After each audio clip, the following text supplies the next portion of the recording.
Hi everybody, welcome to another Live with Georgi here at Advanced Therapies Europe in Estoril in Portugal, and I'm delighted to be joined by what I consider to be one of the most charming men in the events industry and in life science, Jeremy Roden from Phacilitate, who's actually responsible for Advanced Therapies Europe, if I get my dentures in properly. And I'm going to talk to him about how this year's event has gone. It's a new venue, new city, new country. So it's great to see how this is compared to last year's event and what his thoughts are and also what his plans are going forward as well. So Jeremy, first of all, it's lovely to see you, my friend. How are you? Very well, thank you. Very well, very relaxed. It's been a good show. No pressure for the afternoon now. Jeremy, genuinely, when I see you the most charming, you're also one of the most chilled out men I've ever met. So it's nice to see you. Complete opposite to me, I have to say. So, Jeremy, first question for you is, a lot of people are asking me, how has this year's event gone in comparison to last year's in terms of numbers? So let's ask you that first, just to get it out of the way. Yeah, of course. And, Phacilitate, we're an open brand, we're an honest brand. It's built into our culture. We'll be open about it. This year, we've had around 500 people through the doors over the course of the 2 days we've run the show. Last year, we were around the 420 to 450 mark. Right. So we've seen an increase, not as significant as increase as we'd like to see, but like you've said, we're in a new venue, we're in a new country. We brought it over here to make sure that the audience type was going to be more European. We had a 70% UK audience last time round. This year that's dropped, but we've got a better spread from the European countries, and that's what we want to achieve, and I'm proud to say we've achieved it. Fantastic. Well, I'm glad to hear that, and I had a pretty much feeling that it was similar numbers. So from your perspective, looking at the event this year in Estoril, it's a great venue, I have to say. It looks fantastic. The talks have been really interesting because I've sat in them myself. So what's been the highlights for you, though, as an organiser in terms of the event, and what sort of feedback have you been getting from both the delegates and, of course, the exhibitors and sponsors?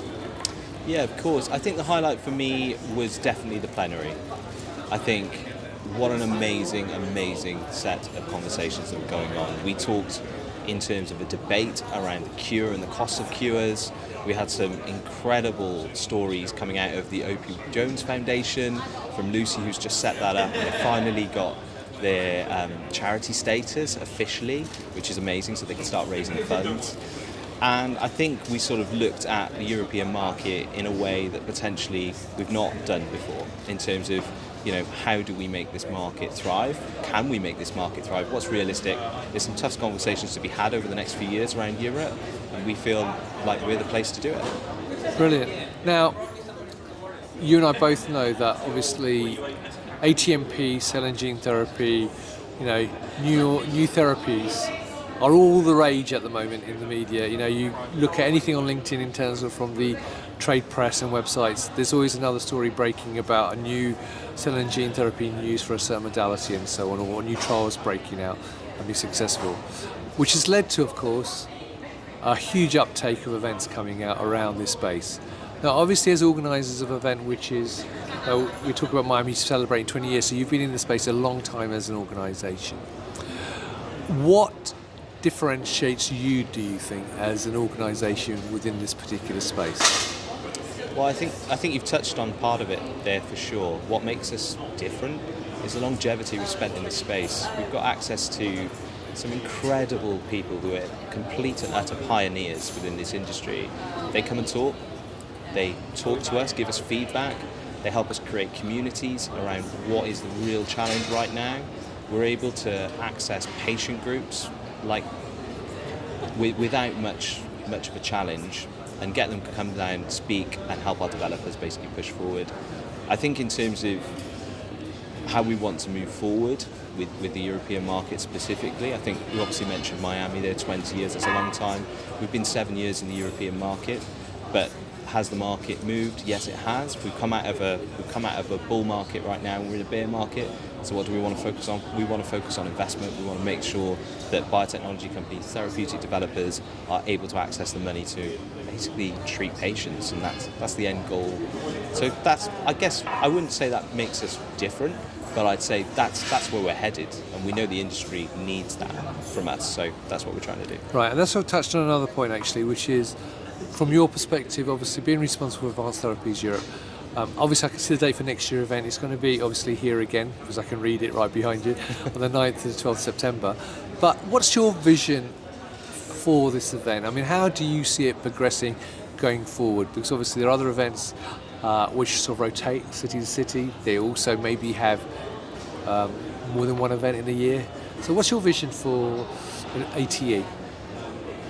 It's a really good question. I think my vision for ATE is, we know that the level of European clinical trials at the moment has dipped. We've seen that in the ARM report that's come out recently. We're hearing it more and more. What are we able to change there? Well, we need to work with associations and organisations that can lobby the government and the regulators in order to increase that volume. And that'll make it easier. An easier pathway is good. But how else can we support that physically? Well, we can support that by funding investment into this industry, as I've previously alluded to. What's the vision for the show?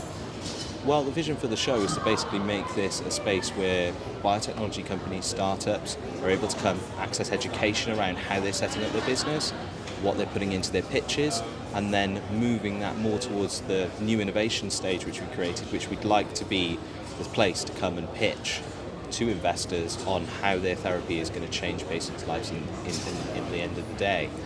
How are we going to do that?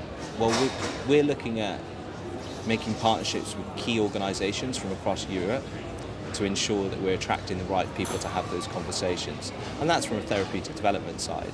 I think from a show floor perspective, we've gone from a tabletop and now we're into proper booths, and I think that's kind of the feedback we're getting. We're maturing as an organisation in terms of how we're setting up our shows, and I think that shows through. And the feedback from everyone here is that actually, do you know what?